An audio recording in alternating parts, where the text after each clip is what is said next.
Hello and welcome to the Build with Bear workshop. My name is Pat Bear. I'm here to build a model kit, and I'm also here to hang out with all of you. I'm going to start things off by throwing something into the chat there. The Bear Cave, the Lego, the site, the Tier 2 blue emote I have now put in chat. If you are currently a subscriber, you can reply with those emotes. If you're not yet a subscriber, you can say hi. You can use other people's emotes. If you feel like being a lurker, you can go ahead and lurk.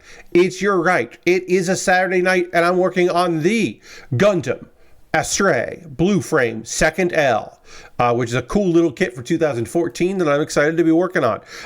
The frames, the blue and black and red frames are all very intricate kits, lots of details to them, and enjoyable. They do have some like undergating that you have to clip out, which is annoying, and sometimes I forget, and then I have to go back and pry a piece apart and then clip it, and I don't love that. Lashbrook is here. Hello, Lashbrook. But otherwise, I enjoy it quite a bit.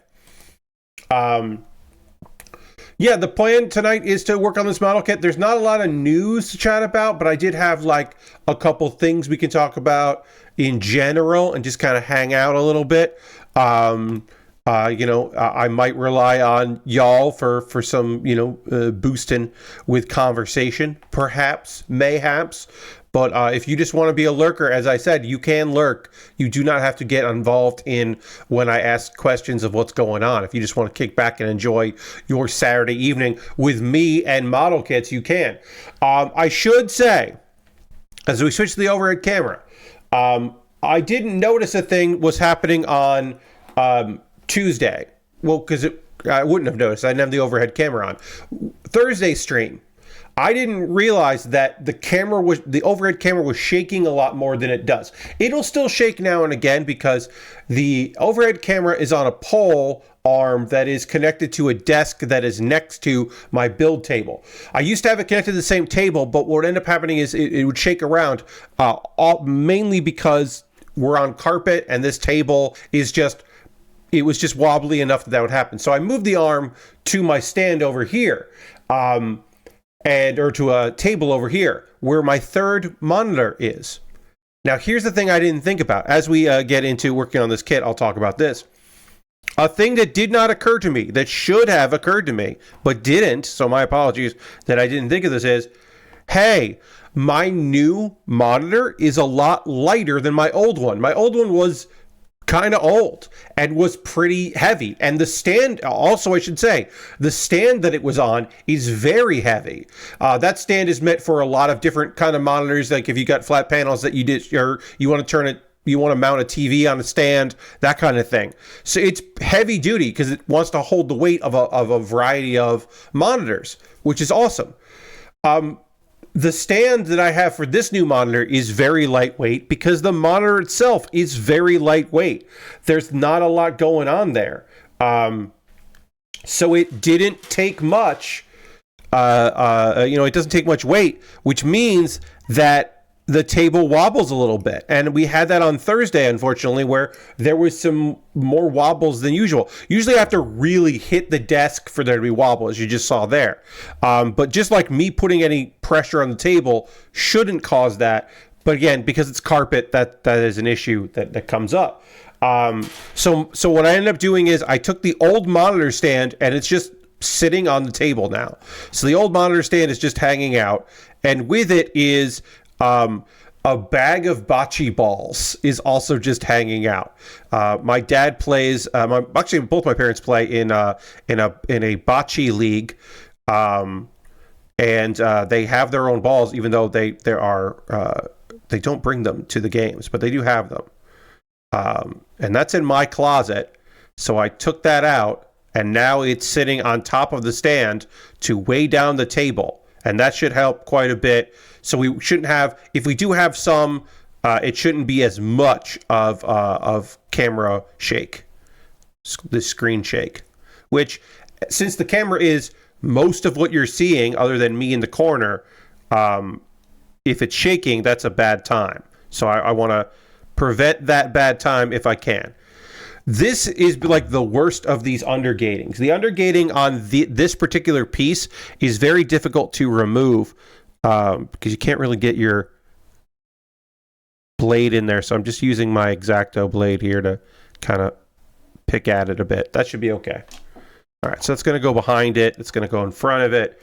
And then D120 and then D119 is the other one. Great. So that will hopefully help things. My apologies for Thursday if you were if it was bugging out, it was bugging you. The camera was shaking a bit. Hopefully that'll be prevented some on this stream. Today, the big thing that I did today, friends, was that I did this. Set up Christmas tree. You can find a photo on my Blue Sky, or you can find it on my Instagram. I only posted it there. That is a kind of my new thing, is I'm only posting promotional things now on Blue Sky. Or Blue Sky is going to be the everything for me, and then other things will get posted just kind of wherever. Mostly promotional material. And personal stuff will be on Blue Sky. That's kind of the idea. So I posted that. But yeah, we have an artificial tree in this house. That is not, my preferred. I do like a real tree, but it's just so much fucking easier to have an artificial tree around here because the room that is in is very tall. So you need a really big goddamn tree otherwise, and we don't want that. We don't want the biggest tree in the fucking world in there. So instead we just do a smaller tree, and it works, or a big tree, but it's artificial, and it works out just fucking fine. So I set that up, and then my mom and I decorated the tree, and my dad observed, and it worked out great. Got a bunch of stuff up there. My mom has so many ornaments, and we got them all on there, and then we put the real candy canes on there because my dad really likes having real candy canes on there. And then no garland. We'll do not garland. There was artificial garland, and then no tinsel. We do tinsel on the outside of the house because we have we get a real tree that's small that we put in our outside and light that up and do stuff on that, and that gets tinsel, but we don't put tinsel on the inside tree, and I prefer that because then I am not going to myself and the rest of my family will not be cleaning up tinsel from now until we take the tree down. So that's awesome. Sorry, I'm just gonna get comfortable here for a second. Readjust, so we'll have some shake there as I readjust my chair. But yeah, that's, to me, is like all I want to do there is just not deal with tinsel if I can avoid it. And so far anyway, I can avoid it. So I am pretty fucking pleased. Tree looks great. I took a photo of it, as I said. I'm very happy with how that turned out.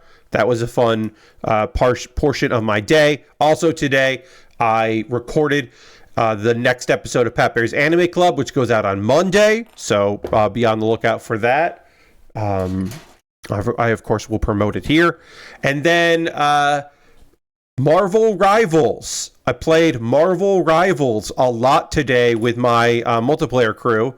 And I'm not going to wait until the second hour to tell you, hey, I'm not good with Doctor Strange, but Doctor Strange whips ass, man. That teleportation shit is fun and silly and weird, and you can do some real dumb stuff with it.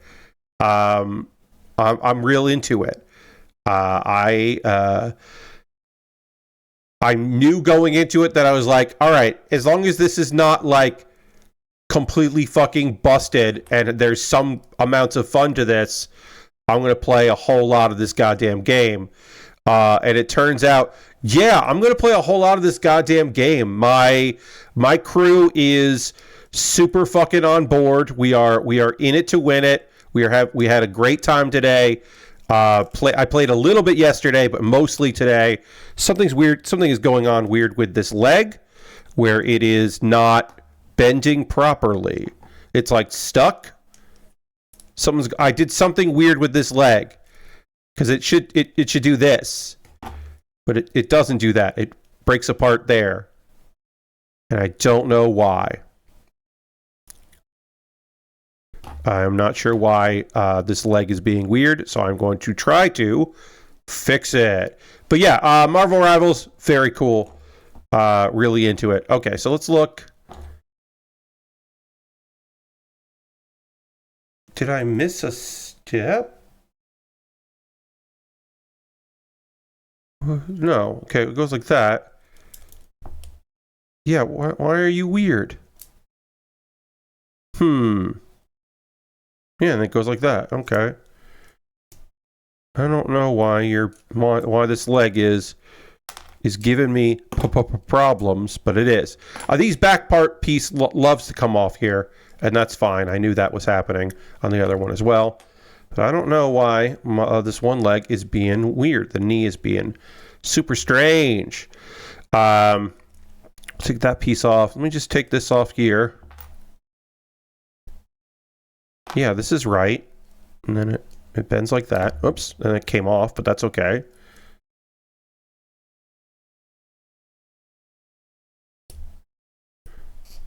Okay, so that looks like that. This looks right. This piece goes in there. This goes in there. Yeah, okay, that's right. I'm looking to see if I have any like undergate that I didn't clean up that would cause that. There is actually a little bit undergate here. So maybe that's it. If that's all that was bothering this thing, then that's going to be very silly, but sure. Whatever it takes. Okay, that's connected. And then, yeah, that just goes like that. It shouldn't go like that. It should... Well, it can bend a little bit. Okay. We'll see. We'll see if I fixed it. This has got to go... this.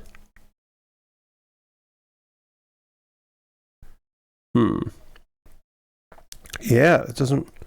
Okay, now it's connected there. And then it's connected like this. Okay. All right, that's better. I don't know why that was being weird, but it was. It was being weird. Again, not quite sure I know why that happened, but it did happen. We're going to put this together here and then panel line it, and then we will move on to the waist and then the weapons, which is also the backpack, to keep moving on to this kit as we continue to build it. I did not run a poll about what I should do on the next stream because I knew I wasn't going to finish this tonight, but I feel like I will probably finish this kit on Monday's stream, so I will run a poll tomorrow for my $10 patrons to decide what I do next, because that is important that we get that voting in.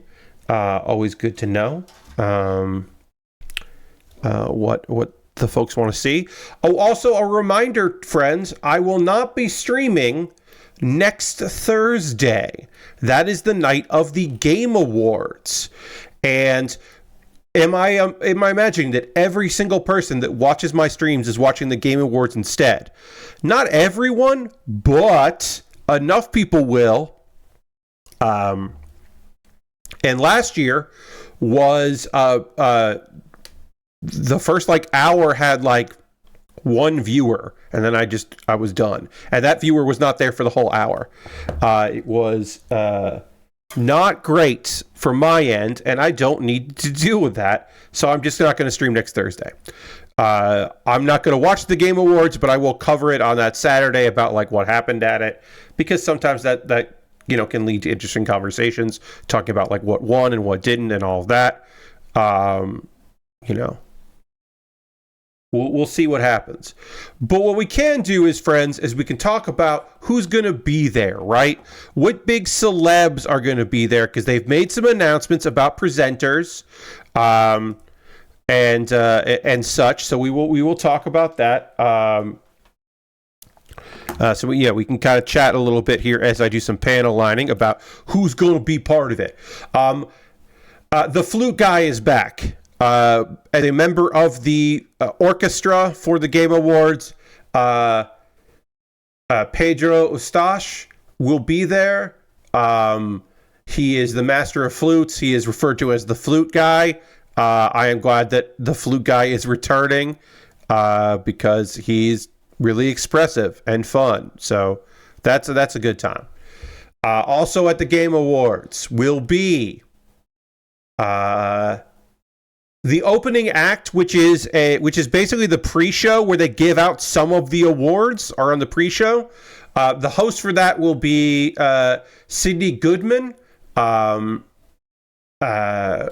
is a streamer and person out there. Here's a weird one. This is real. This is from the official Game Awards account. Two of the presenters, I assume presenting together because that's their lives, that's their lot in life. Statler and Waldorf. I don't know. I've said Waldorf before, but the old guy Muppets, the heckler Muppets, are doing a category, and that's weird. That's a weird thing. That's a strange thing that exists. That's a real thing that I'm telling you. I am not lying to you right now. Two of the Muppets, the old man Muppets, are presenting an award. I don't know which one, but they are presenting. Let's see. Aaron Paul's going to be there to present. That's right. The actor Aaron Paul is going to be part of the Game Awards as a presenter. That one makes sense to me. That feels right. I don't know. That's not a judgment in any way, shape, or form, but that feels like, yeah, all right. Aaron Paul, didn't they have Beaker last year? Yes, last year they did, but like not really. But yes, just kind of like they're being weird. But I don't know. Statler and Waldorf are like the old men. It just feels strange to me. Aaron Paul being like, it's one of those things where like there's like a chance Aaron Paul was just going to be there anyway. You know what I mean? Like again, this is not me trying to be disparaging. But like, I don't know. Here's something we could have a bit of a discussion about. Laura Bailey is going to be presenting. I'm confusing it with the YouTuber Paul Brothers. Yeah, no. Aaron Paul is the actor. He's from Breaking Bad. He said bitch.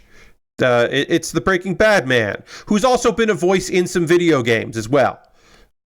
So it's not like completely wild. Laura Bailey, who won the best performance at the Game Awards in 2020, is going to be there, and I don't feel great about that because there is a voice actor strike going on, a SAG-AFTRA voice actor strike, and is this the same thing as her working a job that is a union gig and crossing the picket line? No, it's not the same, but it is an award ceremony. And of course, it's not a union gig, and the people that are working in this award ceremony I mean, depending on the venue, they may or may not be union, but it does feel bad to me. Yes, Aaron Paul is in the Need for Speed movie, yes. It just feels a little bad for me that Laura is going to be there presenting. Because I think the chance of her talking about, using it as an opportunity to talk about anything union is probably very small, and that's a frustrating thing. Just because they don't want you to talk about anything important at the Game Awards, because it might disrupt the advertising. Hey. In a move that makes the most sense, like of all of these people, this makes the most sense. Sam Lake's going to be there again. He danced last year. Sam Lake's going to be back. Sam Lake is the gettable Hideo Kojima, right? Like, if you want Sam Lake there for your gaming thing, Sam Lake is probably going to show up. Kojima is going to have to like check his schedule and get back to you, unless you're Jeff Keighley. But yeah, you can get Sam Lake for your thing, and Sam Lake makes it 15 to 20% weirder. So like, I'm all for it. Like, yeah, you should be having Sam Lake there. That feels good. Also, because this is the Keighleys, Hideo Kojima is going to be there. Because of course Hideo Kojima is going to be there. He is listed as a presenter. He will be there at the Game Awards presenting whatever. And that makes sense to me, and that feels like a no-brainer, of course. But like, not every award show for video game things are going to get Hideo. So, but this one, like, of course. Oh no, I ran what? Get out of here.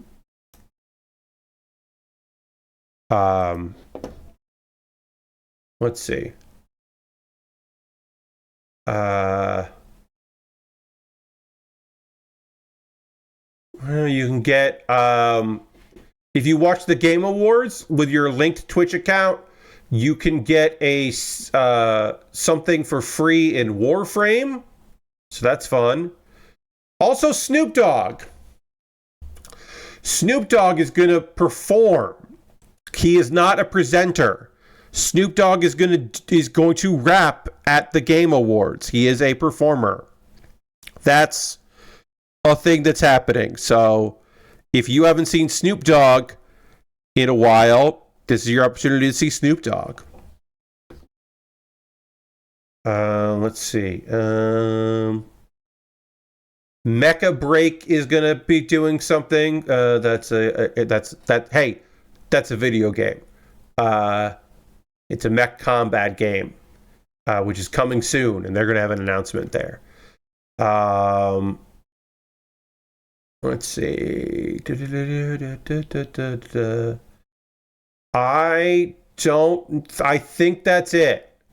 The community voice stuff is out, which wasn't the last time we talked about this. And so I guess we can look at that. I have not talked about that, but the player voice stuff is out. We are in the second of 3 rounds. The second round ends this Sunday, and it's just narrowing it down. And then the rest of it is this week. The current ones that you can vote for 5 games, and the current amount of games, and I guess it's going to get narrowed down. This is the 100% fan voted award. It gets 3 rounds, and it'll be be announced at the Game Awards. Currently available to cast 5 votes in is Black Myth Wukong, Elden Ring, Shadow of the Erd Tree. My apologies. Final Fantasy VII Rebirth, Genshin Impact, Helldivers 2, Metaphor, Refantasio, Pow World, Stellar Blade, and Wuthering Waves, and also Zenless Zone Zero. So you can vote for up to 5 of those, and they'll move on. And I don't know what the other one, I can't see what round 1 was, but that is a round 2, and then round 3 is coming up as well. Round 3 starts next week, I guess. So yeah, if you want to vote for that, and then vote, those are all 100% fan vote, and the other ones you gotta, are people voting outside jury, and also fan vote counts for some of it. So you want to go in there and vote for Pekara for Content Creator of the Year, because you want a Japanese VTuber to win that, because it would be very fucking funny if she did. You can go in and vote for her. I don't know. I don't know I don't know if the majority of the industry even votes for that category, or knows, or just goes oh, I know that name, so I'll just vote for this one. Whatever. Maybe they're the people, the bodies that have been gathered for this are super into it and really gung-ho about it, and they're just oh yeah, I have many opinions on my esports players and also on streamer of the year, so I've got to make my voice heard, and I got to make sure this person, I got to make sure to vote for this person because they got to win. Or if people are just I don't know, I'll vote for the VTuber, that sounds funny. I want to, for me anyway, I would 100% vote for the person who is how did I get nominated for this? How is this happening? Which in this case is Pekara, the bunny VTuber from HoloLive Japan, who is just the people I've been nominated against have a lot of fans, and they have a lot of subscribers on Twitch. What's going on?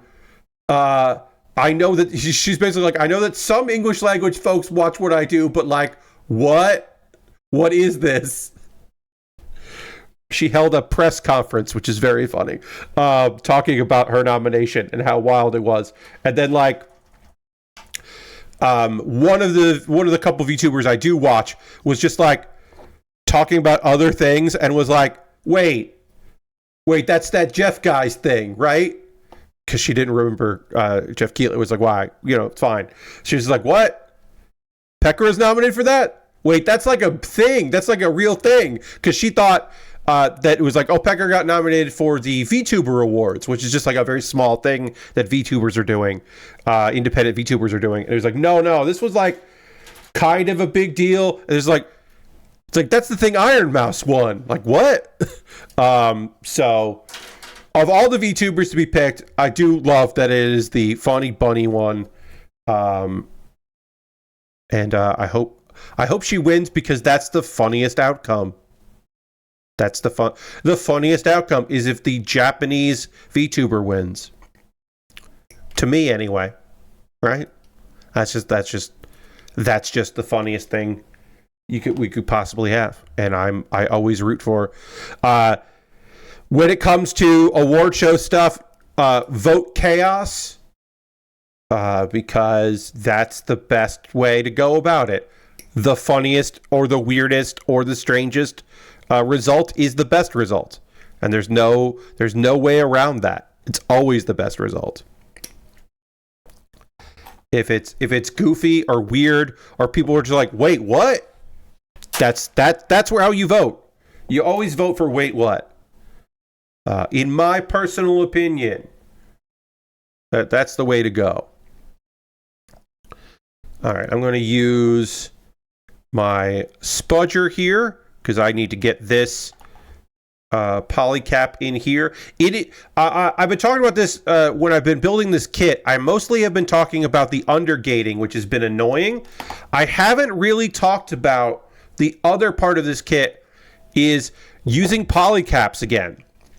I got very spoiled by the Witch from Mercury kits and the new kit, or the kits from the Seed movie, all not requiring, hey, Lord Crashington, all not requiring polycaps. I've gotten very used to that and spoiled by that. So now I'm doing a kit that has lots of polycaps. Luckily, they're blue, and that's fun. But yeah, I got spoiled, as I said. And now I'm like, oh no, I have to go back to this and remember how these work and get these all lined up properly and all that. So yeah, I did want to give an update on the Game Awards, which again, I am not going to co-stream the Game Awards. I'm just not going to stream that night. I'm not going to go up against them. I'm taking that Thursday off. That is the only day this month that I will take off. I am switching dates around. I am not streaming on December 24th, which is a Tuesday.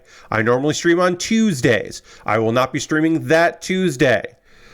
Instead, I will be just streaming that Wednesday, which is Christmas Day evening. So Christmas Eve, no stream. Christmas Day evening, yes, stream. And that will be a video game stream. And we will be going back to Diorama Builder, which I checked out last month and really enjoyed.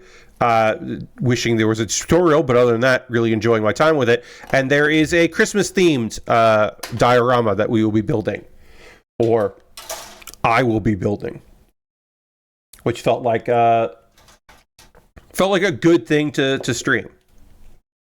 So I'll be doing that. That'll be Christmas Day evening, that Wednesday, and I will just not watch wrestling live that night and watch it later on the rebroadcast. Because why not? I will be watching the West Coast feed of Dynamite tonight, or not Dynamite, Collision tonight. I'll be checking that out. A somewhat rare live Collision. They haven't really been doing them live, or live to tape at least, lately, because they can get venues cheaper on a Thursday, it seems like. So they've been doing that. And then also it means that they're talent can book independent dates and not have to cancel those independent dates because suddenly they need them on TV without enough notice. So that's good for lots of people. But yeah, I'll watch that tonight. I don't have a lot of news here to talk about because that's the weekend is not when there's news. That just doesn't get reported because these websites don't pay people to work on the weekend that much, and also nothing really happens. But I can tell you that, hey, here's a nice bit of news, gaming-wise. The Dragon Quest III's HD 2D remake came out in mid-November last month, and on PC. Came out on PC and consoles. It's Square Enix's biggest selling single-player game on Steam, or launch anyway, in the launch window, and has sold 2 million copies. And that's pretty good for a remake of a 1988 game.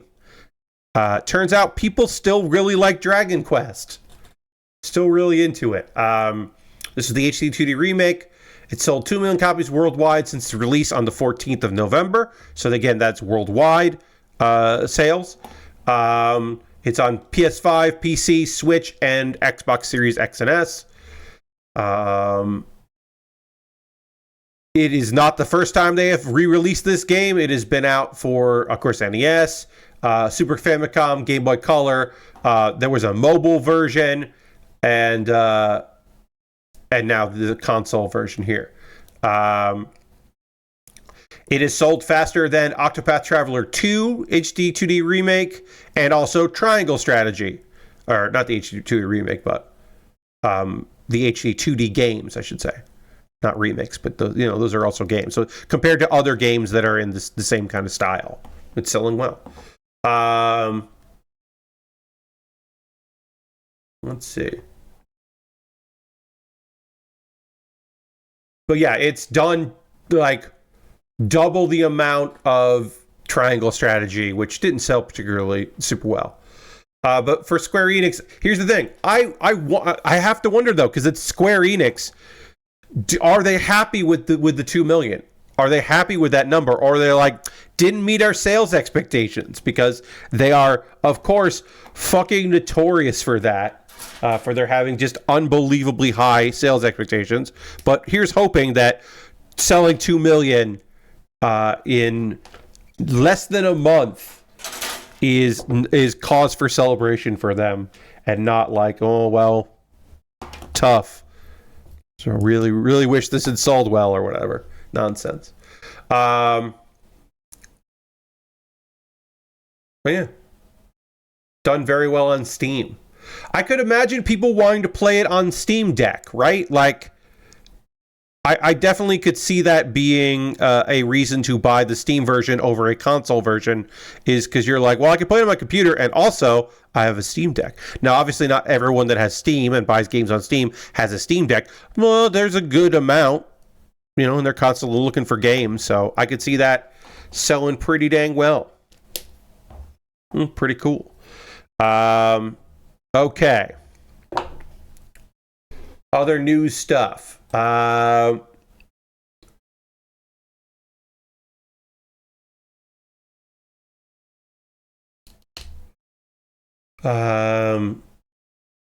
looks like we're going to get a game announced at the Game Awards, got leaked. Most likely announced at the Game Awards will be the new game from Hazelight Studios, who you may know from It Takes Two.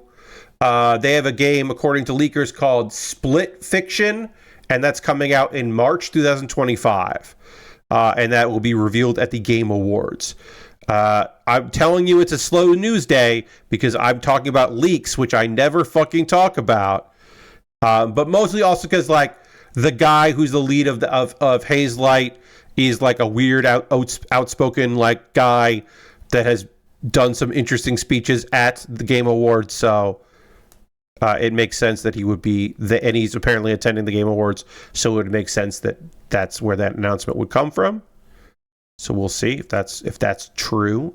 If that's a true. But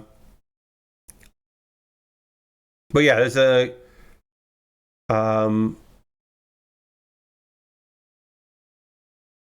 We'll see. But yeah, this is the team that made Brothers: A Tale of Two Sons, A Way Out, It Takes Two. Makes sense. I don't see them making another game after It Takes Two sold 20 million copies. Yeah.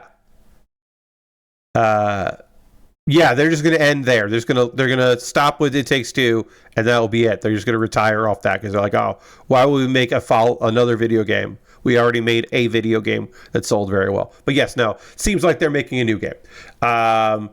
You may remember him from this. Thank you, article. Thank you, Kotaku, for reminding me that you may remember the leader of this guy as the dude, a leader of this team, as the dude that said, fuck the Oscars at the Game Awards in 2017. And then he was like, it's not that I have anything against the Oscars, but there's a lot of talk about, like, you know, this is the Oscars. Like the Oscars, the Game Awards. We're trying to be like the Oscars. And he's like, nah, the games are their own thing. And it's like, also, it's not the Oscars.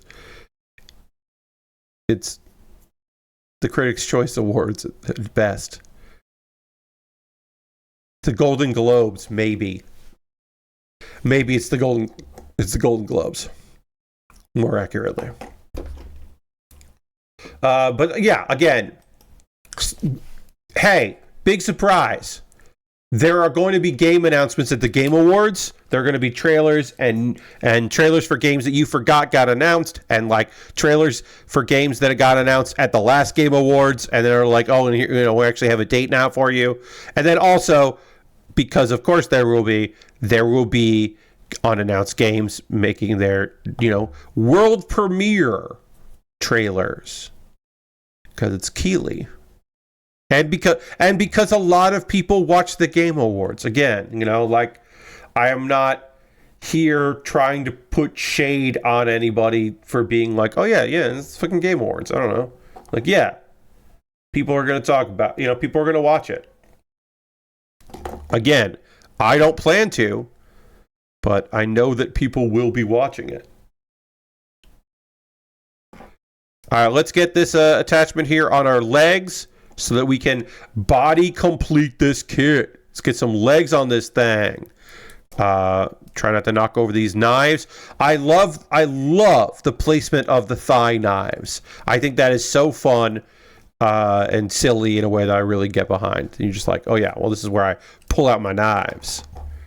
So we got that together, and then we can put this facing the right way. Pat, come on, Pat, facing the right way. Hell yeah, I did it. And then, booyah. Wait, no, that's not how it goes. There's another connector piece. I was like, wait, this doesn't work right. There's another connector piece that I do need to connect. I forgot this generation does this a lot. Where like, oh yeah, you built the waist, but did you build all the waist? Not until we're done. It's like, okay. So I got to get the thing there. It's very funny to see how nervous Jeff gets every time Josef gets on the mic after that. Yes, he is always visibly like, what's going to happen here? I'm in the E3 2011 part of Giant Bombcast re-listen, and Vinny's about to get into his big bullshit of reading the Witcher novels in Italian as he tries to play the original game as the sequel is out. Yep.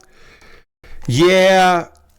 A lot of people talked real big about trying to read The Witcher so the games made more sense before they realized they could just not do that and just play the video games. But yes, Vinny was definitely on some Vinny bullshit with that. Of wanting to read those novels in their Italian translation.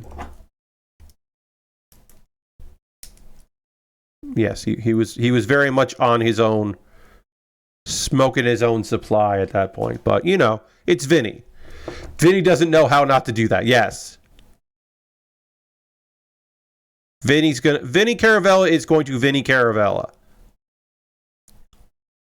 That's just how he is. That's how he be. He'll read Mass Effect novels and all that when he can. Yeah, I mean, yes. Vinny is a guy that likes reading the novelizations or the extended novel verse. I have never been interested in doing that myself. Different strokes for different folks. Live how you want to live. Die how you want to die. Yeah. For me anyway, there's nothing about that appeals to me. For me, just no. Okay, so I gotta do the backpack. The backpack is very small because it's all about the sword that goes in the backpack, so we'll do that. And then I have to use Google Translate here to tell me what this thing fucking wants me to do here, because I'm not sure. I need B, the rarely used here so far, B, 10, 11, and C, 22. Get that going there. Yes, Vinny wants that lore, and I understand it. I sometimes will peruse some lore, but that is not necessarily like, I don't go out of my way. I'm also not like a collector, an in-game collector. I'm not like trying to get all of the diary entries so I can read the diary in order. I'm gonna like get the first couple, and then I find out I missed one somewhere, and I'm like, great, now I don't have to care about that anymore. Huge weight off my shoulders. Sorry, I am in a tiny, small bit of pain here from setting up the tree and doing a lot of like stretching and reaching for things. I did stretch before this stream, but I'm a little out of sorts, so the leaning forward to build in the chair is not super agreeing with me. I'm not loving it. We'll see how I feel throughout, but yeah, it's doesn't feel. I don't feel great right now. My apologies, but that's where I'm at. All right, so here's our backpack as it is. Not much to it, because it's mostly just about holding a big sword that's also a big gun. So it doesn't really have to do much. Now we can put this on. Where do you go? That's annoying that it doesn't actually say where it attaches to. It just goes on the back. And it doesn't show me where it goes. That's really weird.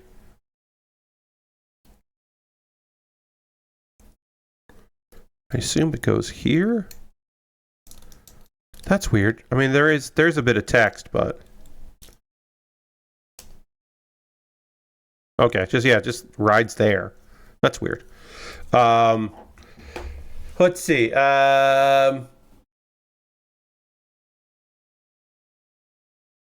there any other news here on Kotaku? I don't think there'll be any. Oh, this is always fun. Look, I do not care about Metacritic. You know that about me. I do not care about aggregating reviews of games. Just not my thing. Not something that I'm particularly interested in. But I do like looking at data. So we can look at the 10... this is compiled here by Kotaku, the 10 worst games of 2024 according to Metacritic. So this is based on Metacritic here. Number 10 with a score of 55. The video game called Skur Ritual, which is apparently it's a small team trying to make a wave-based shooter akin to Call of Duty Zombies mode. And apparently had very bad matchmaking. So this is going to be, it's got a 55 from critics, right? Because apparently it has mostly positive Steam reviews. So I guess the devs improved it since reviews went out. So, it's doing better than it was originally had done. Let's see, what else we got here?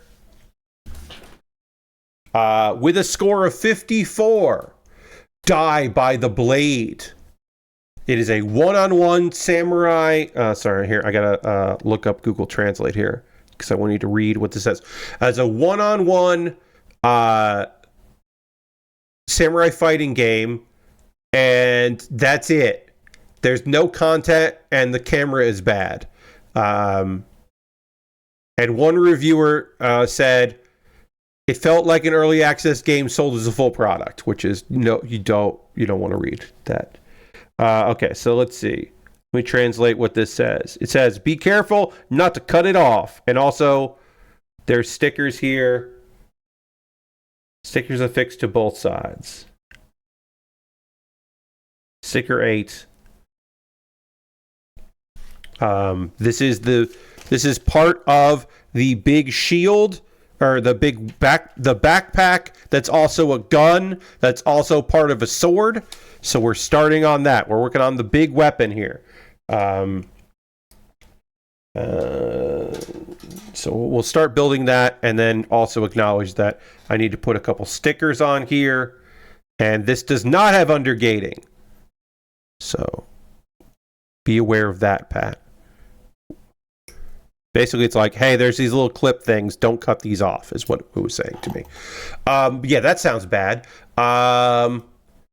Coming in number 8, a game that I at least know from its marketing and its lackluster performance. And that video game is, of course, Funko Fusion. Got a score of 54. And the person that put together this compiled Kotaku article is just saying, Funko Fusion could have been something fun, a wacky adventure mixing together different franchises in the world. Instead, it's a boring, annoying, barely functional third-person action game starring ugly Funko Pops solving bad puzzles and fighting the same 10 enemies over and over again with guns and laser pistols.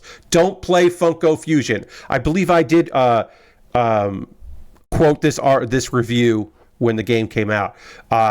It says, save your money, buy some pizza, and watch one of the movies included in this collection instead. It will be much more enjoyable, and you won't have to restart the movie 5 times to reach the end. Oof, scathing. Yeah, people fucking hated it. Critics hated Funko Fusion. Also on this list, coming in at number 7, Silent Hill, The Short Message, another score of 53. That is the first-person horror game that was like interactive, and a lot of like video stuff happened with it, and it was very clearly they also used a lot of goddamn AI in it, and it was like a real fucking bummer and really made people very fucking sad. People absolutely hated The Short Message, and it's wild that 2 Silent Hill things came out this year. One is on this list, and the other is many people's favorite video game of the year. Okay, so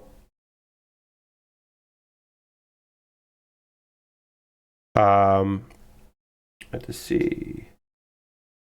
This is the front of it, and that's the back, even though it looks identical.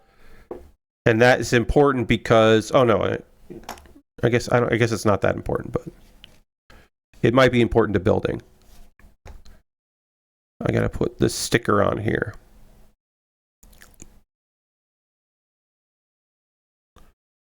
But yeah, everybody kind of forgot The Short Message came out, but it was poorly reviewed, so it ended up on this list, on this slideshow list. Sorry, I'm just trying to get this sticker onto my X-Acto blade so that I can put it on here properly.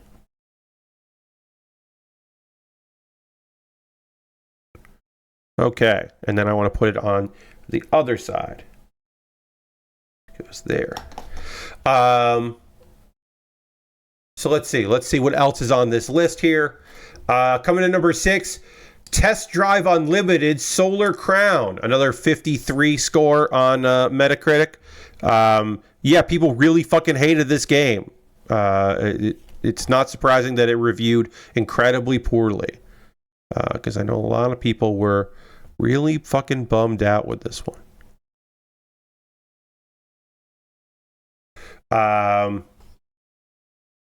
Yeah, a real buggy mess. Also, this is one of those games that launched and then didn't work for several days because server capacity and load, and it had to be always on and was not ready for such a challenge. And also, some of those people pre-ordered and didn't get to play Nightmare. A game I didn't play, and I'm surprised it did so poorly, is Wrath of Mutants. That is the TMNT Arcade Wrath of Mutants game. I didn't play this. It was on the Switch and other platforms, I guess. And has a score of 52. It's a port of a 2017 arcade game, and people did not like it. Game Mill put it out. Okay, well, there you go.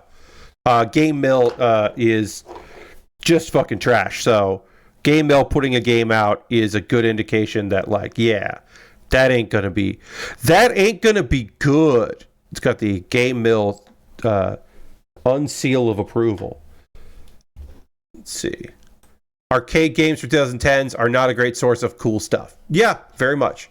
With a score of 52, Numata, a horror game made by one person. It has bad enemy AI, poor level design, and according to reviewers, is not scary. Which you kind of need to be. Now, of course, that's made by one person. Even being the fact that enough people reviewed it, like the idea that a one-person video game had enough reviewers that it did have a Metacritic score is an achievement, even if that achievement is a game note that most reviewers did not appreciate. At least it was reviewed. That's pretty great. It's an honor just to be nominated, I guess. Or in this case, fucking devastatedly insulted. There was a city driving simulator called Taxi Life. Taxi Life. You drive around in Barcelona as a taxi cab driver, of course. Sorry, I need to figure out what this wants me to do. Oh, it wants me to do that. Then it wants me to do this. It wants me to do this. I think I'm doing this gun that also is a shield correctly. Yeah, that looks right. That does look right. Okay, great. And then I'll do the same thing on to other side. Apparently, it looks really nice, this particular video game, but didn't play well, isn't fun. There's not much going on. And,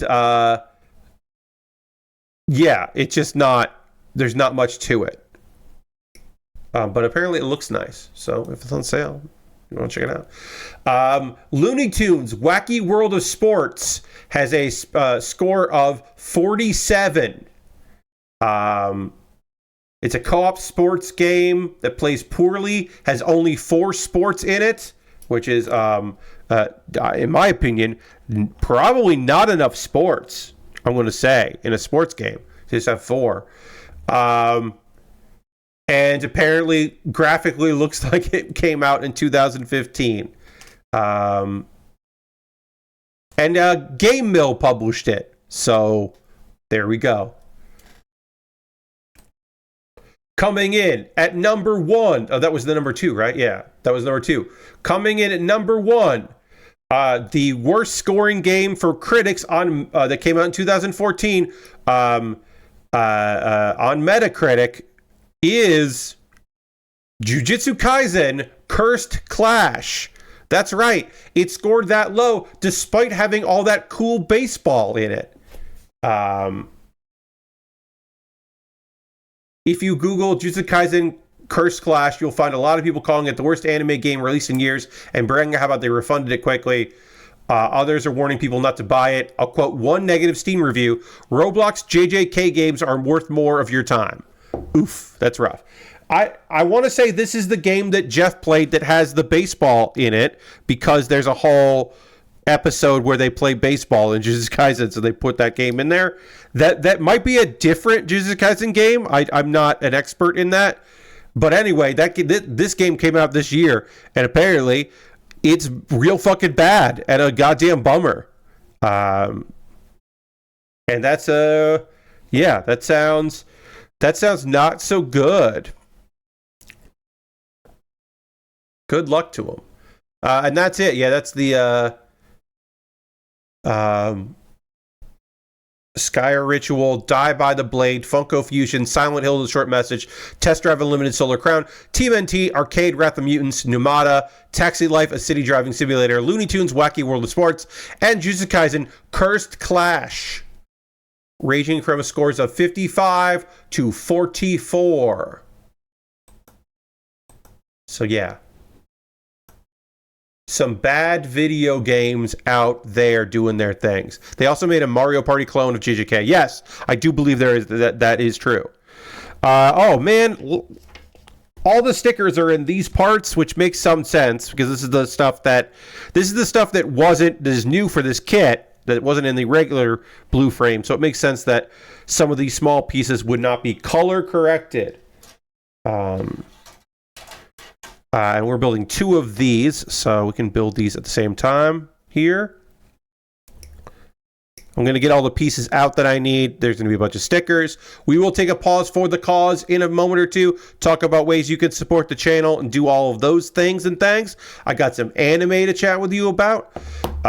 Maybe you're thinking of the Demon Slayer Mario Party. Oh, Lastwork thinks that maybe Lord Crashton means that there is a Demon Slayer Mario Party, but also there could be both. There could be both. Like, honestly, both those things could be true. It would not shock me if both those things were accurate statements. That could be, yes. People like their Mario Party knockoffs. I watched some people play in the most recent Mario Party. The fine folks at Drawfee, my friends at Drawfee, played the most recent Mario Party and seemed to have some fun with it. There's a mall stage that was pretty great. I just know GB tried it, was not impressed. Yeah, I have not kept up. So, but yeah, the obviously I could see Dan wanting to try out any and all. What do you call it? Dan will try any and all Mario parties. It makes sense. All right, got that there. Then one more piece. Then we will have a bunch of stickers, including some stickers that have to fold over edges and all that. Not my favorite, but we'll do it. We'll do it because I want to put all the stickers on this kit so that it looks fucking neat, because it will look neat. So I want to get all that done. But yeah, we'll also take a pause for the calls, talk about ways you can support the channel and all that. All right, so I got to put that there. I got to do that there, and we can do 2 of. So that goes there, that goes there, and then a sticker goes on the front of this piece, and a sticker goes on the the side of this piece, both there. But no stickers go on this, so I'm just going to attach it because no stickers go on there. Figure it out. One thing that happened to me today that I was pretty annoyed about, this is a short little thing, I'll try to update, is I installed VLC Player, but I haven't used it in this version of Windows 10, and it's being fucking weird. I have to play around with it. I don't know if it's the output. I don't know if it's if it's the Windows 11, if it's the hardware limitations. But what I want is, because I did this in Windows 10, I want VLC opened on one monitor, and I want to be able to click a video and have it play in another monitor that I can then capture, which is how I do my wrestling streams. When I show wrestling videos and stuff, I do that. And then when it goes from one video to the next, I don't want to see the background of the monitor display, which happens for like a brief second. But now there's also another thing where I click on a video and it like goes to open full screen and then doesn't and then does. And I don't know what that is, but I don't like it. It's probably some setting I hit that is being weird. Also, for a while there, it wasn't recognizing. I was like, play it on this monitor, not the one that the playlist is on, and it didn't like that. It didn't want to do that, but now it does. But then it's getting this weird shit, and I don't like that because I have a stream in January where I am going to want to have a couple videos that I play, and I don't want it to be jumbled and weird. There's a weird way to open a video that opens it in a weird VLC window that annoyed me a lot. Yeah. Yeah, I just want it to be full screen on one monitor.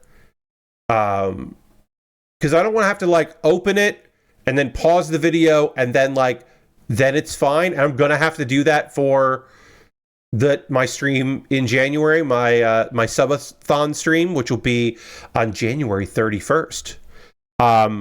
My folks are going to Florida, as they do often. They are leaving on the 31st. So that stream will be in this room. And then that weekend, I'll move all my stuff out into the Carolina room. Because what I don't want to do is move all my stuff and then set up for a stream that will start in the afternoon. Because that stream will start at 3:30 p.m. Eastern time. And I don't want to have to set... I want to have more than a couple hours to do it. So I'll do that the next day. Which is fine, because it means all my stuff will be set up. Because also, that subathon will include like a Lego build. I'm going to try to do a fast Lego build, I think. Maybe not fast. I don't know. There should be a twist to it. It's going to be a small Lego kit. Maybe I'll try to build it without instructions, because it's a small kit. Maybe I could do that. I don't know. But I'll do something, because I think that would be fun. But that is sorry.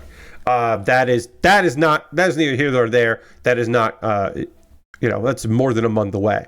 Right now what's going to happen is I'm going to talk to you, the viewer, about ways that you can support all of these streams. First and foremost, if you're currently a subscriber to the Build with Bear Workshop, you can throw the Bear Cave, the Lego, the Scythe, the Tier 2 Blue emote in the chat, if you're a Tier 2 Blue member. Being a subscriber is the easiest way to support what I do here through Cash Money or your Prime Gaming token. If you have your money here already on there, you can subscribe if you'd like. Hey, Dirty, welcome. If you are, if you have Amazon Prime, you get that token. You can use that token for anybody. If you want to use it for me, your friend Pat, you could use it for me, your friend Pat. That would be a thing you could do if you wanted to. Bits and coins, always appreciated. I am currently at 29 subscribers. The goal is to get to 40. I shut up about how many subscribers I have once I hit 40. If you would like to subscribe, you could gift a sub. If you're already subscribed and you still want to help me out, you could join the gift sub leaderboard, be the top of that. Cheering is also a thing you could do. But yeah, and if you want to gift anonymously, you could do that too. That's a way to support what I do here via the channel if you wanted to. There are other ways to support what I do here, like joining my Patreon at the $1, $3, $5, or $10 tier. If you're a $3, $5, or $10 patron, you can vote on what I do next Tuesday. That poll is still open. I believe WWE 2K24, looking at the DLC that I haven't shown yet, is currently winning that poll. Yes, WWE 2K24 is winning that poll. So that's what we'll be doing next Tuesday. My $10 patrons will have their own poll tomorrow about what I do when I'm done with this kit, because I'm not going to finish it this stream, but I'm going to get pretty fucking close. Honestly, I might finish it tonight. Actually, looking at it, I could get close to finishing it. There's a lot of stickers here. I don't think I'm going to finish it, but I'm going to get close to it. So that means that I would then finish it on Monday, and I need something to work on after that. So my $10 patrons are going to be able to vote tomorrow. Hey, I have a YouTube channel, youtube.com/Pat Baer. Over on my YouTube channel, if you wanted to, you could become a subscriber for free. You get to see the videos I put up. I got a new video going up on Monday. You can watch it there. If you subscribed, you hit the notification button, bada boom. You could also become a member over there if you're so interested in doing that. You can become a member, and it's $2 a month. And the thing is that you get my Wednesday videos on Tuesday. So you get the next episode of Kuma Baer that's coming out, which again is part of my ongoing month. This month is talking about 90s anime. I have a new video that's going on Wednesday, but you'll get to see it on Tuesday. So you could do that. Those are all monthly ways to support me. If you would like to do, throw $1 in the tip jar, a couple bucks in there, you could go to my Ko-Fi or my PayPal. Everything I make through direct donations, through YouTube, which includes AdSense, through Patreon and through Twitch, all goes into a fund. And from that fund, I take money out to buy model kits. This kit that I bought I bought this because it was a good price, and it was a kit that I haven't built before, and I wanted to build it. So I picked it up off my my own wish list. I looked at my wish list and said, actually, what if I bought this? I do have a backlog full of stuff. Again, as I said, my patrons are gonna my $10 patrons are gonna vote on what I build next. But here's the thing. If you want to decide what I build next, if you want to have a guarantee that, like, I'm not going to be building that other stuff, I'm going to build what you want me to build, you could buy something off my Amazon wish list. Anything purchased on my wish list gets its own dedicated YouTube video. I call them the mailbag videos. And then it jumps the queue and becomes the next thing that I build. I've got model kits and Lego sets. I recently added some new model kits. I recently added some new Lego sets. I have inexpensive kits. I have expensive kits. Kits that never go on sale. Kits that always seem to be on sale. Amazon has still not fixed it. They still not will let me actually put the list in price order. You can filter it, but I can't move the objects that are on the list. I can only remove them or move them to another list, which doesn't make any sense. I got some gear in there. There's some stuff on sale, some Lego and various other things. See if there's something there you'd like to see me build. Knockoff Lego, all kinds of things. Do you want me to build a 1-to-1 scale sushi, a shrimp covered sushi? That's a model kit. I could build that. Like, that seems very silly. That's on the wish list. I would be happy to assemble that for your viewing pleasure. But yeah, there's some very expensive kits on there. I do expect to get an Amazon gift card this year, and I will put that gift card towards buying a very expensive kit in January, and there will be a Google poll that will stay up for like a week, and you'll be able to vote in that. So, look forward to that in January. I will do that again. Some years it's like $100 gift card. Some years it's smaller, but I'll add in some more cash on my end, and I'll put some options on it. And every kit is usually very expensive. It might not be like the craziest kit in the world. It might just be a very kind of rare kit that is pricey. So my alternative to Amazon is I have a Throne wish list. You should check that out if you would like to support me financially and buy something for me to build. You could do that through Throne. You could also do the most convoluted way to support me financially, which is go to USA Gundam Store. At USA Gundam Store, you buy a gift card there. They will send you an email with the gift card code. Then you can use that gift card code and you can copy it and paste it and then send it to me in a whisper here on Twitch or a DM on Twitter or, like a private message on Twitter or Blue Sky or on Mastodon. You can send me a message on any of those things. And then I will take that code and I will buy something for USA Gundam Store. Again, most convoluted way to support me financially, and people have done it, and I appreciate y'all so much. Thank you, everybody that has done that. It means a lot to me. I really do appreciate it. Okay. So, if you want to support me and not spend any money, I have a Discord. Feel free to go hang out in that Discord. We'd love to see you over there on the Discord if you want to come hang out there. A couple video links for you to check out. Pat Baer's Wrestling Club is my maybe ongoing, but right now I've only done 2 episodes thing where I talk about wrestling.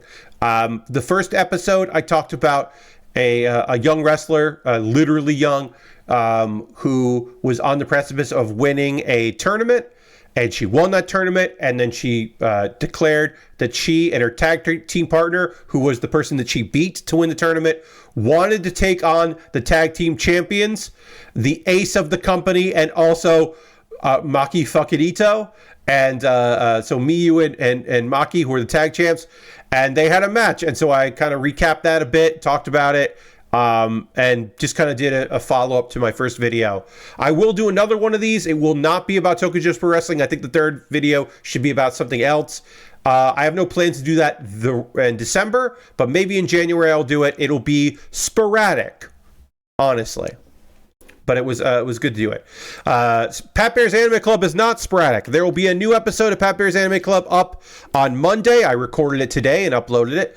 That'll be out on Monday. The most recent one that I did was about good anime filler, either filler episodes or filler arcs, because there's a lot of bad out there, but there is some good, and I talked about it. I'm going to do more of those. I'll probably do another one in January, because I like talking about the good and the bad. I owe you, y'all, I don't owe you, but I do also want to do another weird manga, because I really do enjoy doing the weird manga list. So I actually should write that down.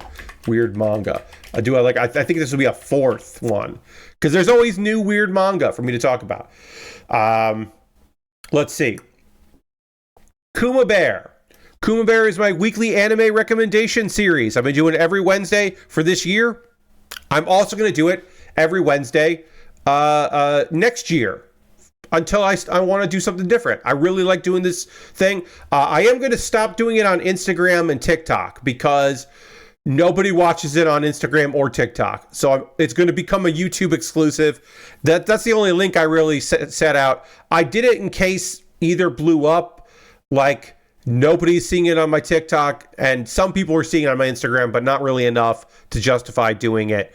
And I kind of want to keep my Instagram. My Instagram is really just like a lot of my friends over the years. There are some people that know me and like me that I don't follow back, but I kind of want to keep my Instagram just as my Instagram. So I'm going to stop posting to that, and I'm just going to be doing there. Anyway, this most recent Kuma Baer is about the anime Slam Dunk. And in under a minute, I tell you why you should check out Slam Dunk. And I tell you how to check it out because Toei put up every episode subtitled on their YouTube channel. And you can just watch every episode if you want. Slam Dunk fucking rules. It's great. Okay. Now is the part of the stream where I am going to talk about some anime that I have been watching. So we'll talk about. I'll give you kind of a run through of the anime, and then I'm going to need to drink some water here. So I got to do that. Hold on one second. There we go. I'll stretch out a little bit here. As I said, my back is all my back is unhappy with me. We'll say that. Anyway, in order to drink some water, go back to the overhead camera and get back into working on this model kit, I need to drink some water. And we need to dramatically transition to that overhead camera. And we're going to do that right now.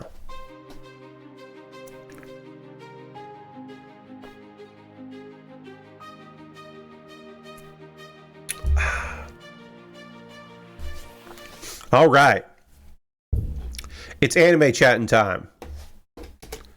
Let's talk about episode 10 of Dan to Dan and episode 9 of Dragon Ball Daima. Check my notes. Episode 9. Yes. Okay. So, episode 10 of Dan to Dan introduces a new character named Queen. The school nurse is named Queen. And she's immediately, I was like, yeah, all right. Yeah, okay. Whatever you need, Queen. Like, whatever you want, whatever you need, I got you. So this is after they had their fight where they had to fight aliens and also shrimp boxers. And it was obviously a very weird time and pretty dramatic. And she's just like, so are you being bullied? Also, they're naked. Remember that they had been, their clothes had come off in the fights. So she's just like, the nurse Queen is just like, so have you been bullied? And they're like, no, we're okay.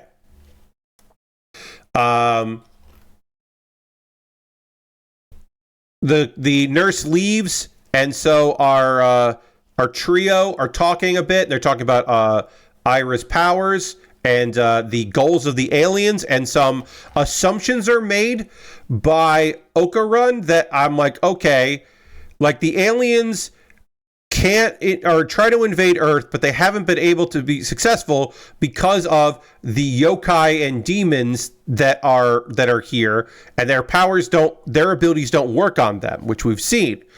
So that's why they're trying to collect humans to steal their organs, because they think the organs are containing their powers, and they can use those powers to fight against the yokai so they can take over the world. That's the assumption that's being made. Which would also, also they could just be fucking freaks, but it seems like, no, this might actually be the reason. Which is like, okay, yeah, sure. Arya brings up the incident in a previous episode where the bathtub, she got hit with that bathtub. And Momo's just like, you should probably tell your friends that I'm the one that made you naked. Just blame me. Which is like, oh yeah, it could happen that way. Arya's friends arrive and take them with her. And later, so then Momo and Okarun are finally alone, and Okarun can finally explain what happened when Momo caught them like in what looked to be in an embrace. And Okarun's just like, no, I was working out and she jumped on me. I'm trying to get stronger for you. And Momo kind of teases him a little bit, but all the teasing are just hitting the nail right on the head. And then then it's fucking awkward because of course it is. All right, so I gotta get 14 and 15 on here. Sorry. I'm gonna put stickers 14 and 15. Oh, these are white stickers. Okay, that's why I couldn't find it earlier. All right, so the idea of this sticker is that it's going to go 14 is on this side. This is color correcting stickers that we're putting on here, and one of them is going to bend. So I have to kind of like bend it down like that, and then bend it over like that. And then use my X-Acto blade to kind of fold it down, and hopefully it'll stick, because the sticker is going to have to sit on a sticker. I hate this so much. Just make this 2 pieces. Come on, just make this 2 pieces. I'm always going to say that. These color correcting stickers that have to like bend and fold. It's an interesting bit of engineering, but it ends up being very frustrating. Anyway, Momo's friends arrive. She gives them a half-hearted explanation. One of them just assumes that this is a love triangle scenario. Apparently, Ira's friends blame Momo. They think that Momo is the cause for all of this because because also they know that Ira has been like talking shit about her, because Ira is convinced that was convinced at least that Momo is a demon. Ira says, I'm the one that spread those rumors about her. I did that. That was me. So don't worry about it. Which is interesting that she has taken credit for what she did and owned up to it. And she's just like, don't worry about Momo. Just like leave it alone. I know you're trying to be nice to me, but yeah, don't worry about it. Momo and Ira find each other later. And Ira is just like, yeah, nobody likes you. But it's like, actually, I feel like you didn't run with the thing that I suggested of blaming me, because you're alone right now. So maybe something else happened. Which is, for a girl that has gotten a lot fucking wrong, this is a pretty good observation. Let's see.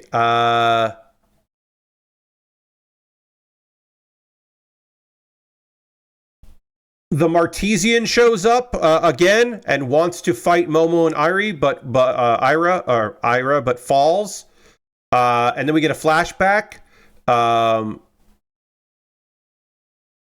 In the flashback, we see the Martesian with another Martesian hugging someone that is named Chiquilita, and we think that that's the Martesian's son. And then the Martesian wakes up and is in Seiko's home. And apparently they have treated this Martesian and left some food for it. And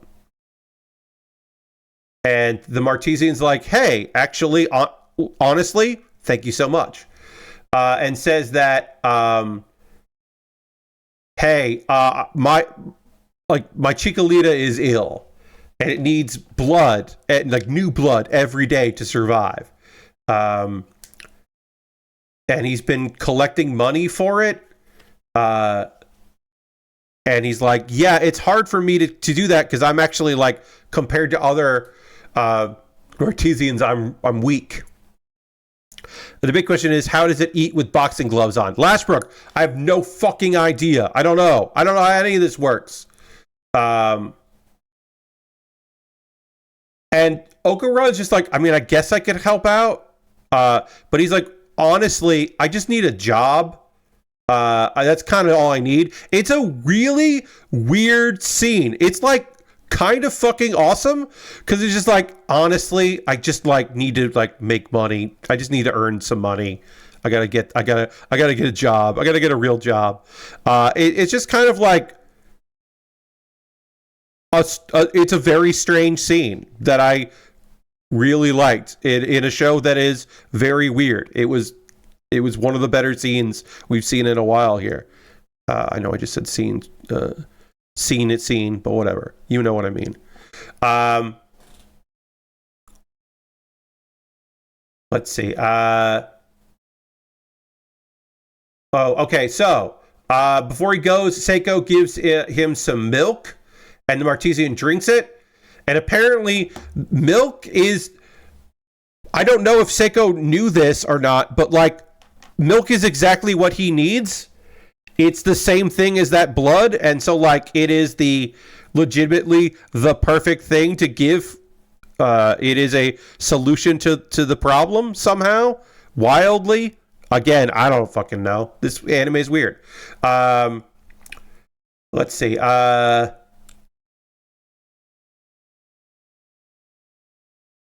Seiko tells the Martian that she'll have a dairy farmer lend him a cow. And then the Martesian takes the cow and leaves. And is that why aliens abduct cows? Because their milk is similar to blood? Probably not. So that happened. Momo's like, we have to get clothes. We need new uniforms. So they're like, okay, we'll buy clothes. There's a bit where, in order to agree to do that, Momo has to impersonate the former Prime Minister of Japan, and it's a weird moment that I don't know if that needed to be in the anime. I'm going to be honest with you, folks. I don't know if that warranted making the cut. I feel like they could have done a little bit of creative liberties with that particular scene and not done it because it's weird. And not like the good weird. It was just like a strange one. And then the episode ends with Gigi arriving. And Gigi is apparently Momo's childhood friend and first love. Oh no! It's a love rival. A love rival has arrived. This episode was fucking weird. And outside of the Abe impersonation moment, I thought this episode was fucking fantastic. I love the idea of them like having a peace accord with one alien, and they're like, okay, well that actually worked out great for us. Cool, because they just took pity on it and then helped out. That was pretty good. Also, a little bit more with Ira and kind of closing that up here. I should look here, actually, because I don't know how many. Let's see. This is going to be fall 2024. So let's look up Dan. Let's see. Dan to Dan. 12 episodes. So there's only 2 more episodes left of this. It's real good. Episode 9 of Dragon Ball Daima. Actually, let me look that up too. Let me look up Daima and see if they've said how many episodes there are. I'm not saying for 100% that AniChart always knows, but AniChart often knows how many episodes. So Dragon, there's going to be 2 shows with Dragon in the title this season. Actually, 3. I forgot there's 3. Daima is apparently... Okay, we don't know how many because it just says episode 10 on it. So they don't know right now how many there are going to be. That episodes are releasing. I don't know. Also, I think I talked about this before. Dragon Ball Daima dub coming out in January. Catch it if that's what you want to do. Don't catch it if you don't want to watch it. But if you do want to watch it, then you got an opportunity. That was weird of me. Let's talk about this episode of Dragon Ball Daima. Episode 9. They're still traveling. Our gang are still traveling. Pansy is like, hey, we should camp somewhere and also I need a bath. So we should let's not camp. Let's just find some place for me to go and take a bath. Also, she puts a hat on Goku and is like, hey, if I put this hat on you, it'll be hard for people to recognize you. To which I say, as I have said numerous times during this show, why are you waiting till now? There are soldiers after you. You already had to beat them up and run away once. Why didn't you do this fucking sooner? I have no answer for that. I don't know why she just now is like, here's this hat. Partially it's because, the army, also because everybody's going to know that he has a Dragon Ball. So that is one of her worries, is that people are going to, want to find Goku because of the Dragon Ball-ness of it all. All right, so this goes like this. I'm actually not sure. Oh, it goes like that. Okay. This goes like this. Then this goes up like that.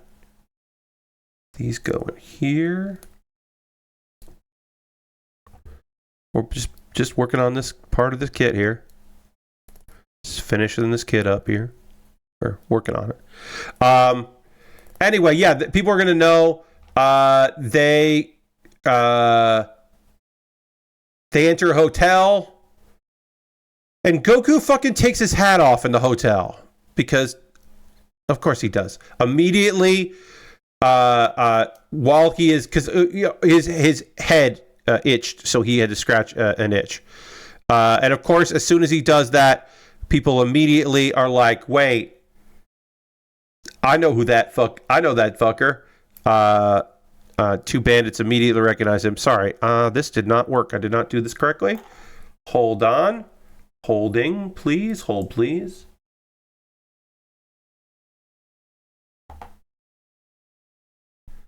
I didn't do this right, and now I don't know why.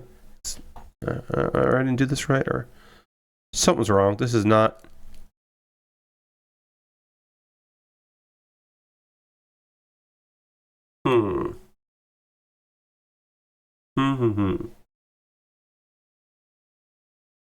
Sorry, everybody. This is not connecting like it should, and I don't know why. So I have to fiddle with all these pieces here.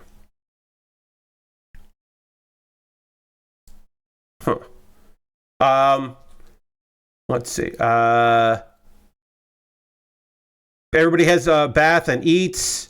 A wolf causes a scene in the lobby. And while the wolf is distracting people, one of the bandits steals the Dragon Ball. And then the wolf and the bandit leave. Goku's crew meets up with Glorio, and they're like, we gotta track that. Pansy did put a tracker on the Dragon Ball. That's great. So we can do that. Sorry, let me pause talking about this anime episode and figure out why this is not fucking working and what I did wrong here. Okay. So these are correct. Double check here. Yeah, that this all looks right. This all looks right. Yeah, that goes like that. Okay, so these are correct. And then we go over here and we put this on this, and that looks right. And then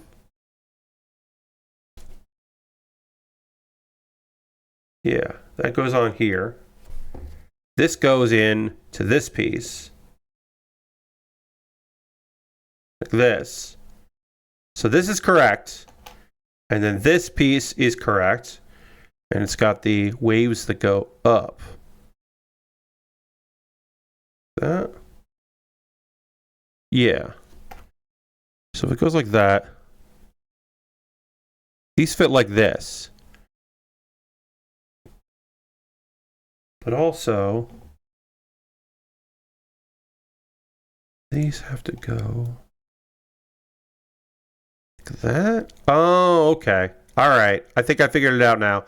I was putting these on the inside, and they're supposed to be on the outside of this. I think that's what I'm doing. I think I was just doing it wrong. Sorry, everybody. Okay, yeah. So then if I do it like that, and then this goes like that, and that seems to be right. Okay. So I think I have now done this correctly. And then this just needs to fit in. Oh, I don't know why these don't want to do this properly. And there's no way to, well, I guess I could, yeah. Sorry. This kit was a pretty simple build, and for whatever reason, this portion of the gun shield thing is giving me some troubles.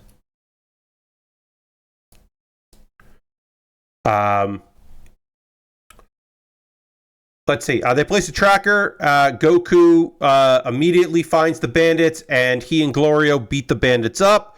It was not that exciting. This was not as good as some of the other fights that we've seen previously. Okay, now I got this connected. There we go. All I need to do is distract myself by reading my notes of this episode, the recap. So, and I got this done. And I think this is right, and we'll find out.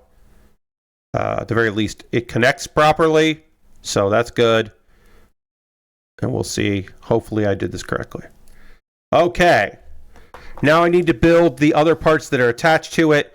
And a lot of these have stickers on them. So I will construct it, and then I'll put the stickers on A1 and A2. And then I need C1 and C2 to connect them together. Got it. Okay. They get the Dragon Ball, and then they go back to the hotel. And they're going to the warp tomorrow. So this little scene, it was kind of goofy hijinks, but I thought it was going to be the whole episode of them chasing these bandits down to get back to Dragon Ball. But no, they just beat them, and then we continue going. And then Shin's just like, hey, we should probably not stay here since bandits already know we're here, which is smart. But Goku's like, no, we can stay here. I'll stay up and keep watch, which is dumb because Goku is a child on the inside, despite the fact he's also looking like a child. He also is responsible. He has the responsibility of a child. I'm saying Goku is not to be trusted with important tasks like this.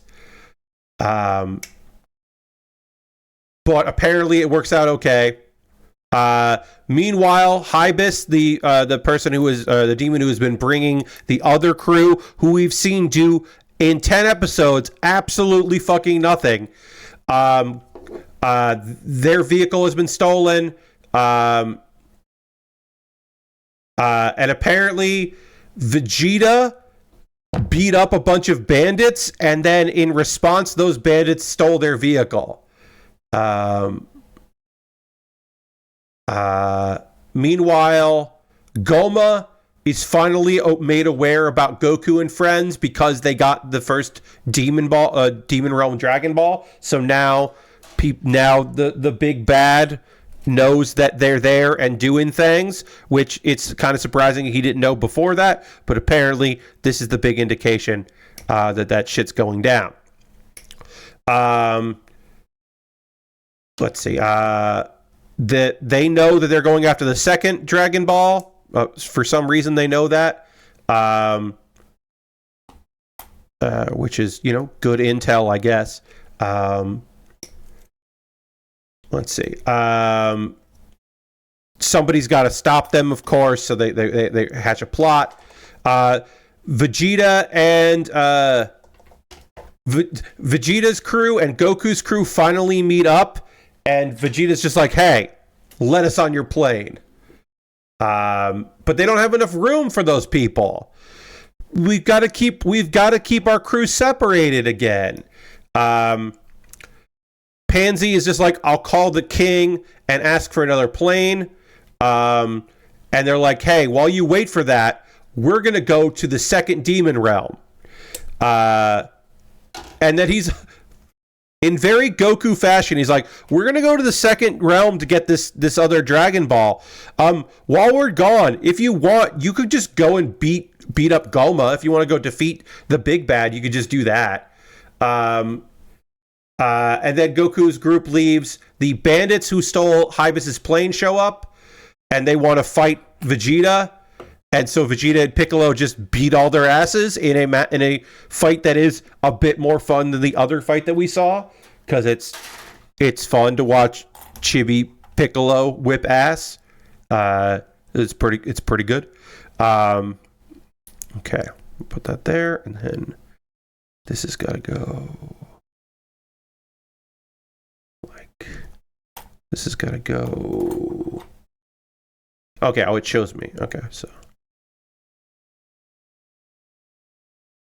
Okay. So I'll put this together. I'll put the other one together, and then I'll put the stickers on after that.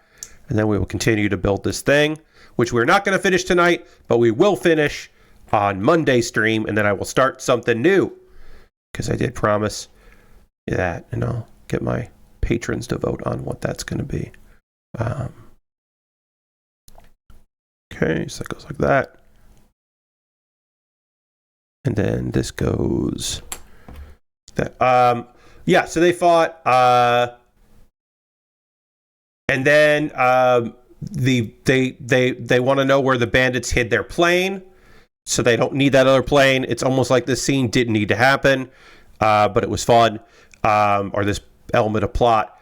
Meanwhile, Arinsu chats with Marba. This is the Majin creator, or Majin Buu creator, so they're talking about that, and they're trying to make something new. The new Majin concoction is almost done.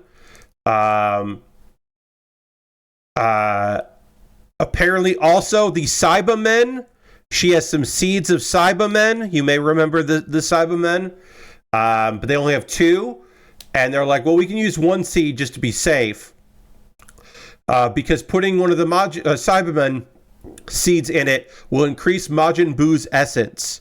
So that's cool. Just be careful, Yamcha. There's a Cyberman about, and you could get real fucked up. All right, so now I need to put stickers on here. 18 and 17. These are orange stickers. This kit has very few pieces of orange. You can see it here. There's only 4 pieces of orange, and the rest are all stickers to make it orange, which is not my favorite, but I get it. Oh, there's still stickers 4 and 5. They're also orange. They go somewhere. I don't know where those go. I'll find out later. Okay, so this is sticker 18 goes on this side, sticker 17 goes on the other. This is sticker 17, so that means it goes on this side. And it goes... Where do you go? Oh, we go like this. Okay. Line the sticker up, and then I'll go back to my notes here in a second.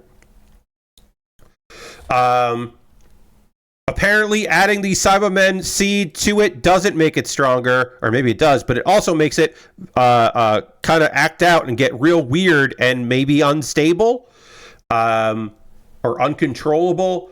And then, friends, here we go. Majin Ku. Majin Ku is here. And Arinsu orders Majin Ku to go defeat Tamagami number 1 and get the first of the Demon Realm's Dragon Balls. And then Ku is just like, okay. Yeah, it was a little entertaining. I think it would have been more fun to spend more time with Majin Ku.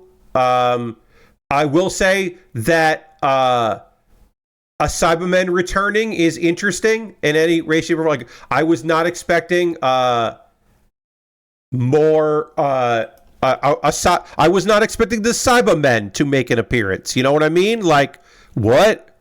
Why are the Cybermen here? That felt very weird, but not unappreciated, but like weird. I don't know. Overall, my general thoughts on it are, okay. This episode didn't really do much for me. Lester says, I'll keep watching, but I think Daima is finally starting to lose me. Yeah, I mean, like, it took a little while to get me. I think it was one of the first Goku fights really got me. There's going to be a point where they have perhaps Majin Ku will actually be a challenge, right? Because my big takeaway or my big thought so far is this is very fun, but at no point is this ever like, other than the fact that they got made small, they're never in peril, they're never worried about anything, they're never like in trouble. Even the Tamagami wasn't like a big deal for Goku at all. He barely had to go Super Saiyan for like a moment. It just like not likely that it was going to be a problem. So maybe some of the other Tamagami will be more a problem. Maybe Majin Ku will be more a problem. I would just like some stakes, because right now the stakes are, the biggest stake is one that they don't bring up. Dende got kidnapped and they don't talk about it. They've got to defeat this supreme bad guy and become big again. But like, fucking rescue Dende, goddammit. Or don't have Dende be kidnapped if you're not going to care about him. I don't know. A new version of Boo doesn't really do much for me. I'm not shocked that that's happening, but I'm not like super thrilled. I don't know. Overall, I'm like, okay. I mostly just feel like, okay. Now is the part of the stream where I want to hear from you, friends. What do you think about No. What are you watching right now? What are you playing? What are you up to? What are you into? I want to hear from you. I always like knowing what you got going on. For me personally, you know, I'm playing Marvel Rivals. I talked about it at the top of the stream. I'm really enjoying that game. I'm playing Doctor Strange and having a great time, being real wacky and weird and making my teammates laugh, having fun. My multiplayer crew is loving it. The Discord channel is alive and bumping, and we are having a great time. It is very fun. I'm really enjoying it. I have not put any money into it. I might put a little money into it at some point. I don't know. I got to get a sense of it. But it's kind of all I can think about today, as I was like, but I'm going to be able to play later. But I'm going to play later. I'm going to be playing tomorrow as well. More time with it tomorrow with friends. And we'll get a session in. I'll be watching some wrestling tomorrow night. And I'm looking forward to that. And mostly just like chilling, hanging out, having a good time with friends. It's been fun. Hearthstone has been enjoyable. I have a new deck that I really like, and I've been playing that a lot. A wild deck that is pretty fun and stupid. It is another like bullshit deck that if everything works out right, you just win. I'm currently in this deck. I make 7/7s with taunt, and when you kill it, it makes a new 7/7. Because it is as a Draenei that says, do all the battle cries and death rattles of other Draenei that you did. And the Draenei you're doing is you play a 4-drop that is a 2/3 that battle cry summon another 2/3. So you're always summoning another Draenei. You're just always summoning another 7/7. Then I have things where I'm like, hey, when this dies, summon 2 copies of it. So you summon 3.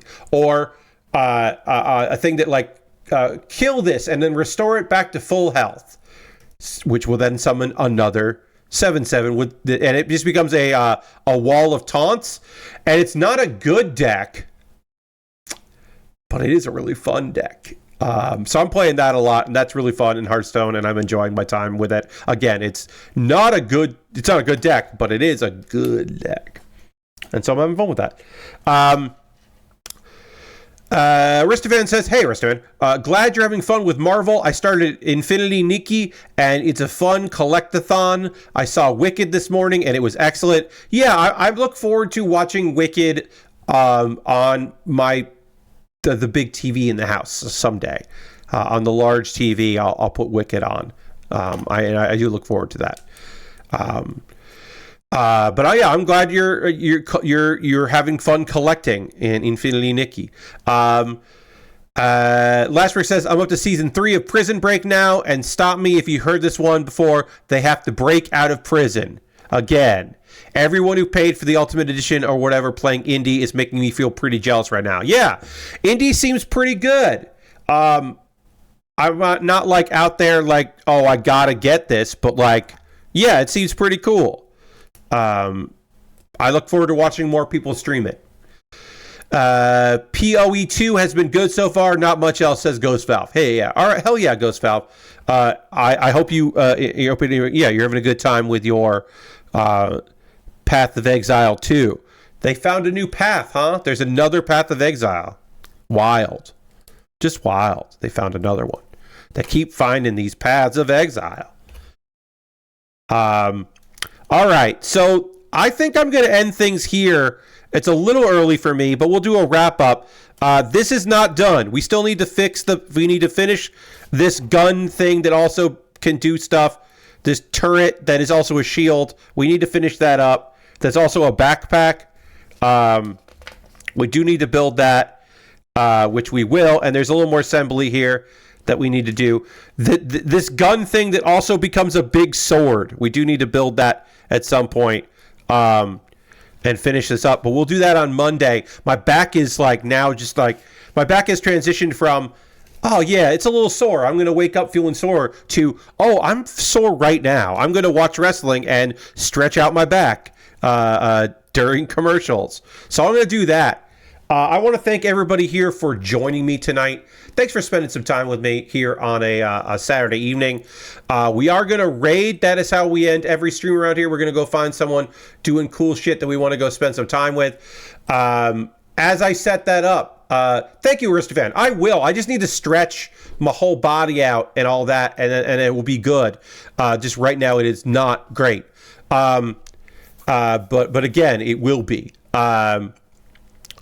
So I am going to do that. And as I prep for that, what was I going to say? Oh yeah, as I prep and get ready to do that, I will tell you that, reminder, I am streaming on Monday and Tuesday. I'm not streaming on Thursday.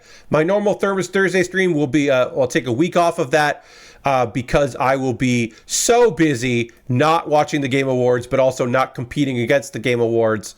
So we'll do that. We'll do a no stream on Thursday. Let's see. My friend Liz, is definitely almost done streaming, so we're not going to raid Liz. Let's see. That's a weird thing. We'll raid Ben. We're gonna raid my friend Ben Wheeler, because we never get to raid Benjamin Wheeler. So we're gonna raid Ben. Ben is playing Vintage Cube, playing some old Magic the Gathering digitally. So we're gonna check that out. It'll be fun. Ben is so goddamn entertaining and a joy to visit. So we're going to go raid Ben. Come along for this. It'll be silly. It'll be fun. You don't need to know Magic to have a good time. Thank you all so much for being here. I hope to see you on my next stream on Monday, 9 p.m. Eastern, as I finish this kit and start something new. Thank you all so much for being here. I'll see you in the future. Goodbye, everybody. Goodbye, goodbye, goodbye, goodbye, goodbye, goodbye, goodbye.